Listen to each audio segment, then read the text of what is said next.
அனைவருக்கும் வணக்கம். நாம் இப்போது 10th மேக்ஸில் எக்ஸசைஸ் 3.8ல் தேர்டில் first sum square root sum பார்க்க போகிறோம். அதில் தெரியாத வேல்யூஸ் mn கண்டுபிடிக்க போகிறோம். If 36x power 4 minus 60x cube plus 61x square minus mx plus n is a perfect square, find the values of m and n. இந்த some தான் போடுறோம். இது வந்து பார்த்தீங்க அப்படின்னா இங்கே கொடுத்துருக்கக்கூடிய பாலினாமியல் கரெக்டாக ஸ்டாண்டர்ட் ஃபார்மில் இருக்குது. அப்போ அதனுடைய கோஎஃபிஷியன்ட் நம்ம எழுதிக்கிறோம். பாருங்கள், 36 minus 60 plus 61 minus m plus n. இப்போ 1 1 is 1, 2 2s are 4, 3 3s are 9, 4 4s are 16, 5 5s are 25, 6 6 are 36 வந்துடுச்சு. இப்போ 6 6 6 6 are 36 போடுறோம்.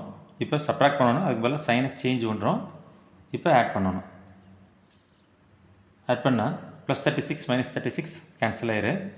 அடுத்த ரெண்டு நம்பர் எடுத்து கீழே போடணும். மைனஸ் 60 ப்ளஸ் 61 ரெண்டு எடுத்து கீழே போட்டாச்சு. இப்போது இந்த 6 கூட 6 ஆட் பண்ணி 6 ப்ளஸ் 6 12 அப்படின்னு போட்டுக்கணும். இங்கே மைனஸின் இருக்கிறதுனால மைனஸ். இப்போ 12th டேபிள் நம்ம சொல்லணும். 12th டேபிள் நம்மளுக்கு தெரியல அப்படின்னா நம்ம என்ன செஞ்சுக்கலாம் அப்படின்னு பார்த்தீங்கன்னா இது மாதிரி ஆட் பண்ணிக்கலாம். 12 ப்ளஸ் 12 எவ்வளோ வரும்னு பார்த்தீங்கன்னா 4 2. அடுத்தது மறுபடியும் 12 ஆட் பண்ணோன்னா 6 3. மறுபடியும் 12 ஆட் பண்ணால் 8 4. மறுபடியும் 12 ஆட் பண்ணால் 60 வந்துடுச்சு. ஓகே, இப்போ எத்தனை 12 ஆட் பண்ணியிருக்கு அப்படின்னு பாருங்கள். 1 2 3 4 5 5 12s ஆர் 60. அப்போது இங்கே நம்ம என்ன பண்ண போகிறோம், 5 போட போகிறோம். அதே 5ஐ இங்கேயும் மைனஸ் 5 அங்கே போட்டுக்கணும்.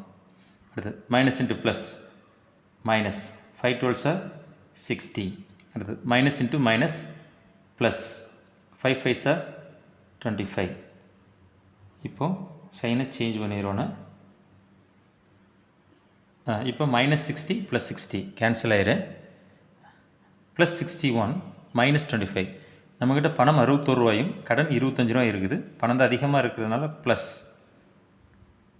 61 ரூபாயில் 25 ரூபாய் கழிக்க போகிறோம். இங்கே இது என்னன்னு பார்த்தீங்கன்னா இது 11 ஆகும், இது 5 ஆகும். 11ல் 5 போச்சுன்னா 6, 5ல் 2 போச்சுன்னா 3. அடுத்த ரெண்டு நம்பர் எடுத்து கீழே போடணும். மைனஸ் எம் பாருங்கள், நேர் தான் போட்டுக்கோணும். ப்ளஸ் என் நிறைய போட்டாச்சு. இப்போ இந்த 12 எடுத்து அப்படியே இந்த சைடில் போட்டுக்கலாம். இந்த மைனஸ் போட்டு 5 கூட 5 கூட்டி இந்த 5 கூட 5 கூட்டி 10 அப்படின்னு போட்டுக்கணும். அடுத்தது இங்கே சைன் ப்ளஸ் இருக்கிறதுனால இங்கே ப்ளஸ் சைன் போடணும். எத்தனை 12 ஆட் பண்ணால் 36 வருதுன்னு பார்த்தீங்கன்னா இங்கே இருக்குது 36. இப்போ 1 2 3 3 12s ஆர் 36. அதனால் இங்கே 3 போடுறோம். இங்கேயுமே ப்ளஸ் 3 போட்டுக்கிறோம், மல்டிப்ளை பண்ணுறோம். Plus into plus plus 3 12s are 36. Plus into minus minus 3 10s are 30. Plus into plus plus 3 3s are 9. இப்போது சைனை சேஞ்ச் பண்ணியாச்சு. கண்டிப்பாக அது பர்ஃபெக்ட் ஸ்கொயருங்கிறதுனால கண்டிப்பாக அது 0 தான். இப்போ பார்த்தீங்க அப்படின்னா நம்மளுக்கு இங்கே மைனஸ் எம் இருக்குது. Minus M plus 30. Sign change பண்ணதுக்கு அப்புறம் இருக்கக்கூடிய சைனை தான் எடுத்துக்கணும். இப்போ நம்மளுக்கு தேவையானது எம், அது மைனஸில் இருக்குது. அப்போ சைனை சேஞ்ச் பண்ணிடுங்க. மைனஸ் எம் ப்ளஸ் எம் ஆயிரு, ப்ளஸ் 30 மைனஸ் 30 ஆயிரு ஈக்குவல் டு 0. இப்போ ப்ளஸ் எம் அப்படியே வச்சுக்கிட்டோம்னா மைனஸ் 30 அந்த பக்கம் போச்சுன்னா ப்ளஸ் 30 ஆயிரு. அப்போ எம்மோட வேல்யூ 30. அடுத்தது என், இங்கே ப்ளஸ் என் மைனஸ் 9 இருக்குது. Plus n minus 9 equal to 0. நம்ம கண்டுபிடிக்க வேண்டியது என், அது ப்ளஸில் தான் இருக்குது. அதை அப்படியே வச்சுக்கிட்டு மைனஸ் 9 அந்த பக்கம் போச்சுன்னா ப்ளஸ் 9. இப்போ நம்ம என்னோட வேல்யூஸை நம்ம கண்டுபிடிச்சிட்டோம். தேங்க்யூ.